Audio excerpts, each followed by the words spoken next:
1h e 41 minutos, estamos de volta com o Gazeta Entrevista. Eu vou pedir desculpas para o senhor Francisco, porque a professora Terezinha Barros apresentou aqui uma situação que ela me parece ser mais... O senhor Francisco, fique tranquilo que a sua pergunta será feita, tá bom? Quero mandar uma pergunta para o Gazeta Entrevista. Está faltando mais didática no programa de hoje, diz ela. Contextualize o tema democracia. Está muito truncado, o povo não compreende. Isso serve mais para mim, viu, professor? Não é para o senhor, não. Muito obrigada, boa tarde, professora Terezinhas. Você estava falando, professor, só para atender aqui a demanda da professora Terezinha, estava falando que a democracia é mais do que voto. Como é que é isso? Isso. Professor, obrigado pela colocação, viu? De fato, é preciso que a gente se faça entender. Vale dizer que quando a gente chama a atenção para um tema desse, é porque ele é demasiado pertinente. Nós vivemos no sistema democrático e nós estamos num momento extremamente decisivo, porque o sistema em que a gente vive é um sistema representativo.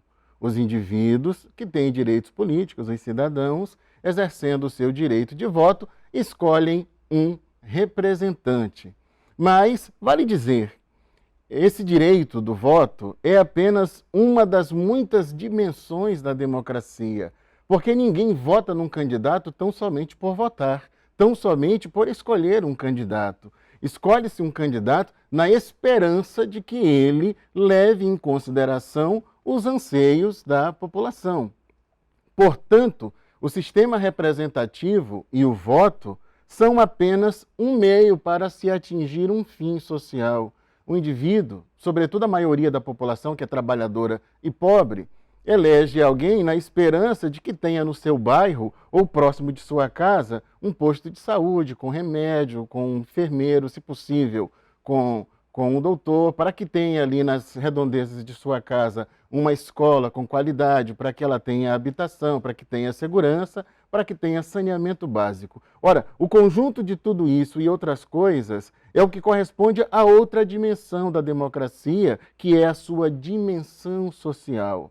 Embora o voto seja importante, quando esse voto é dado para alguém, e esse alguém, o escolhido, o representante do povo, não cria os direitos sociais ou não trabalha para que os direitos sociais não sejam efetivados, a democracia fica capenga e passa a ser mais formal do que de fato real. Agora, temos sempre um risco, uma pergunta que eu lhe faço. Essa democracia representativa não alimenta a ideia de que a gente sempre vai estar colocando as nossas esperanças em um salvador? É sempre o meu voto que referenda um líder, e eu preciso daquele líder, e eu fico nessa dependência. Como é que eu queria quebrar essa dependência? Não tem como, não? Esse é um projeto que deve ser colocado em andamento. Gostaria de dizer que já no século XVIII, um dos grandes mentores da democracia, um filósofo francês chamado Jean-Jacques Rousseau, falava o seguinte da Inglaterra, que naquele momento era considerado o sistema democrático por excelência. E ele dizia: o povo inglês pensa que é livre, mas só o é uma vez a cada 2 anos, que é o período que ele vota. Depois que ele vota, ele passa a ser escravo, porque ele escolhe alguém para decidir por ele. Por isso é que, ao mesmo tempo em que o voto é importante, se toda a atuação política do cidadão se restringir ao voto, isso passa a configurar uma espécie de cilada. Porque você, no final das contas, tem que acreditar no que o cara te diz.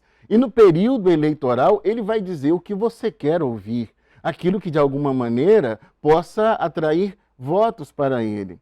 Por isso é que a gente tem que pensar para além do voto. Tem que pensar nos direitos sociais, mas tem que pensar também de dispositivos, mecanismos através dos quais a população consiga acompanhar o resultado do seu voto. O que o governante que eu escolhi lá atrás está fazendo? Está correspondendo às minhas expectativas ou não? Porque não dá para esperar 4 anos e dizer: ah, não fez o que eu queria, então não voto mais nele, e aí repete a mesma coisa. Numa esperança, às cegas, escolhe outro Messias depois de 4 anos, se esse novo Messias não correspondeu àquilo que ele queria, e assim nós temos um círculo extremamente perverso. Vamos lá, então, vamos à pergunta do professor, outro professor, professor Francisco Neto, bairro da Morada do Sol. Itaã, esse pesquisador está com conversa fiada. Quando falou sobre a Constituição, já percebi que é um esquerdista. Professor, porque ele falou em uma Constituição, o senhor entendeu que ele era um esquerdista? Ele é professor de um instituto federal, sim, criado em 2008, que massifica o lulismo. O mestrado profissional desses institutos para ingresso é totalmente composto por bibliografia de esquerda, desde a seleção e durante todo o mestrado. Isso é ditadura docente. Se o cabra é capitalista, tem que engolir essa bibliografia dominante. Bom, professor Francisco Neto, quero agradecer a sua participação, em que pese, me parece que há algumas injustiças aqui no seu ponto de vista, mas respeito, né? Tenho que respeitar. Bom, professor, eu queria que o senhor responda aqui, o professor Francisco Neto. Há esse fantasma do socialismo, professor, do comunismo. Como é que o senhor responderia isso aqui? Ele entende, pelo fato do senhor ter falado de uma Constituição, ele entendeu que isso o referenda como um esquerdista. Como é que é? Tudo bem, vamos considerar o seguinte. Nós estamos pautados pela democracia. Essa é a nossa discussão. E quando falei de outra Constituição... Por isso que eu fiz questão de ler. Sim, falei, inclusive, com base em um sistema democrático, a fim de que a gente possa comparar. E antes de entrar nisso, eu dizia, nós estamos falando num sentido muito abstrato de democracia, porque toda democracia é desenhada e regulada por uma Constituição. Ela não se faz a esmo, não é? Mas vale considerar o seguinte, a maneira com que está definindo esquerdismo porque a gente está defendendo que o povo participe mais, é isso que é esquerdismo? Mas se democracia é o governo do povo, pelo povo e para o povo tem que participar. Isso é democratismo. Se eu sou esquerdista porque eu disse que o povo tem que ter os seus desejos atendidos, saúde, defender saúde para o povo é ser esquerdista? Defender que o povo tenha saneamento básico e habitação é ser esquerdismo? Tudo bem. Então vamos para a outra face da moeda. Ser direitista, então, é dizer que o povo não deve participar, que o povo não deve ter casa, que o povo não deve ter saneamento básico, não deve ter educação, saúde e segurança. É isso que é o direitismo? Bem, se isso é o direitismo, eu me assumo esquerdista com muito orgulho. Bom, esse assunto é muito latente, é muito vivo, é muito presente em boa parte dos candidatos ao governo do Acre. Aqui mesmo, foi assim aqui no debate da TV Gazeta, foi assim no debate da TV Acre. Essa ideia de que você é comunista, você tem uma agenda de esquerda, e aí começam a citar. Você citou aqui ainda há pouco na sua linha de argumentação a Bolívia e Cuba, pronto, quem tá em casa lascou, é comunista e tudo. Aí não citaram a Venezuela ainda, não é? Então há uma espécie de mal entendido, professor, e aí eu acho que, aí, nesse caso específico, eu acho que cabe ao senhor também, na condição de professor, ajudar a nos formar, não é? Afinal de contas, essas experiências, esses cacuetes socialistas que nós tivemos, que a história mostrou, foram cheios de falhas também, cheios de problemas. Como é que a gente poderia sofisticar essa nossa percepção a respeito do socialismo? Às vezes a gente está brigando por coisas tão básicas aqui. O professor Nilson Euclides, que esteve aí sentado, falou, olha, então, eu estou defendendo coisas tão elementares, mas parece que defender coisas elementares é defender coisas de esquerda. A coisa está meio... Agora eu vou acompanhar a professora Terezinha, que ela está meio truncada, professor. Sim, eu gostaria, antes de passar a discussão, fazer, antes de tudo, um comentário para registrar aqui a justiça. O IFAC pode ter sido construído no governo Lula, no governo Dilma, mas nós somos professores extremamente responsáveis com o que a gente faz.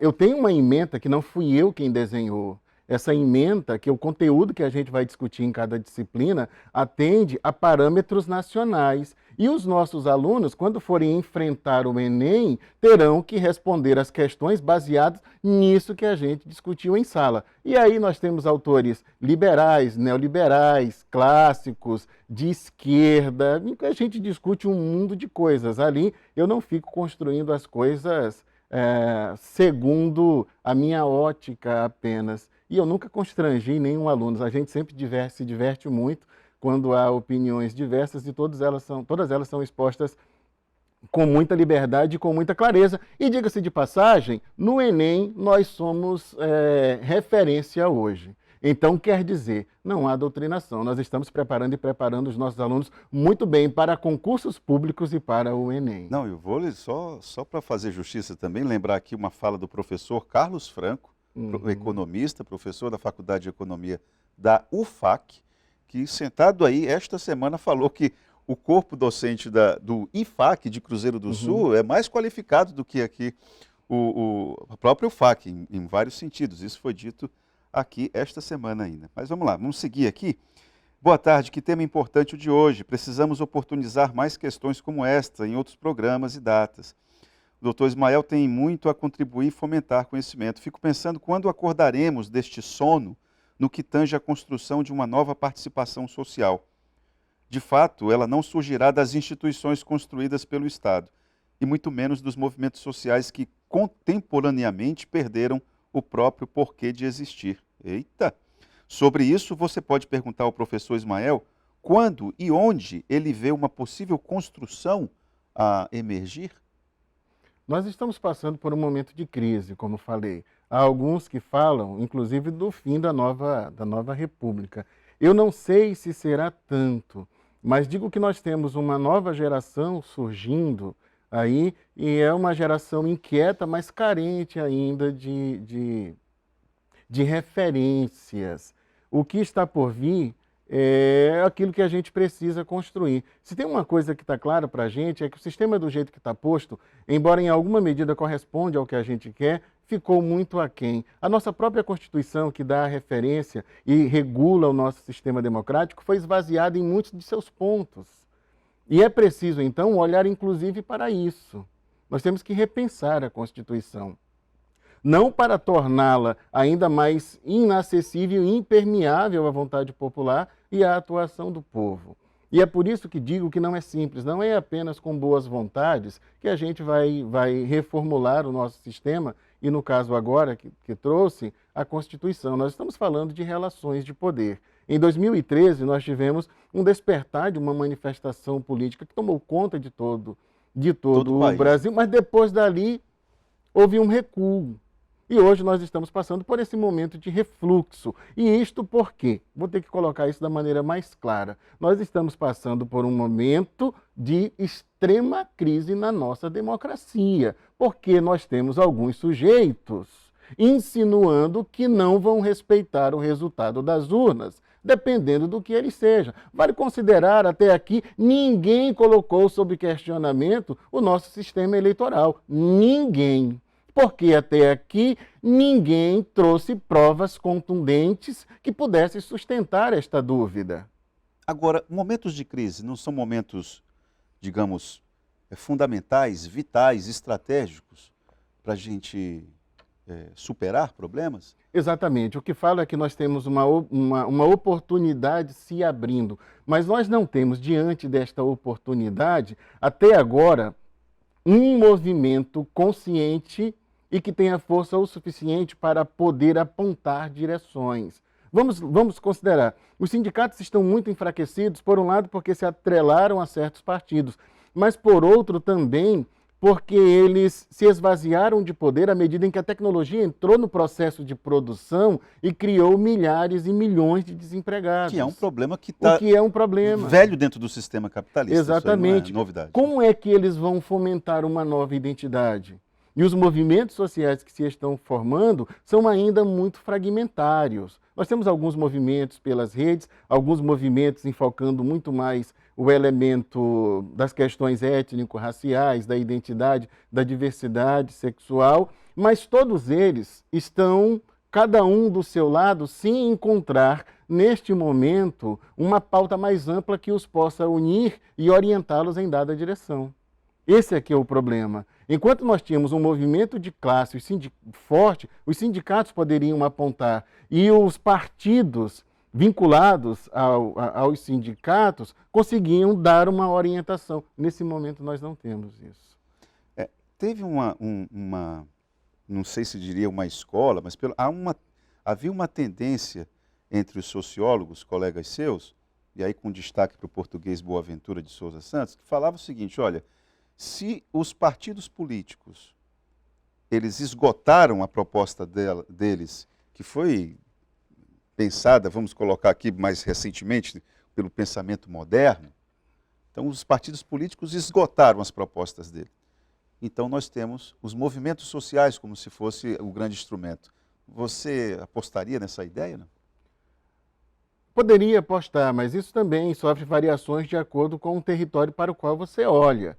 Se eu olhar para a Bolívia, sim, os movimentos sociais lá são muito fortes. Se eu olhar para o que aconteceu agora há pouco tempo, né, com a Espanha, com Portugal, em alguma medida, Inglaterra, em alguma medida, Estados Unidos, sim, mas observe que também esses movimentos se enfraqueceram. Um dos últimos grandes movimentos que a gente assistiu no campo mundial da política foi a Primavera Árabe. Trouxe conquistas, trouxe...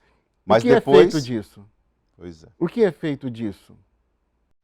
Exatamente. Professor, nós precisamos fazer um breve intervalo, tá bom? E a gente volta aqui com o professor Israel Souza, no Gazeta Entrevista. Mande sua pergunta, se identifique com o seu nome, o seu bairro ou sua cidade.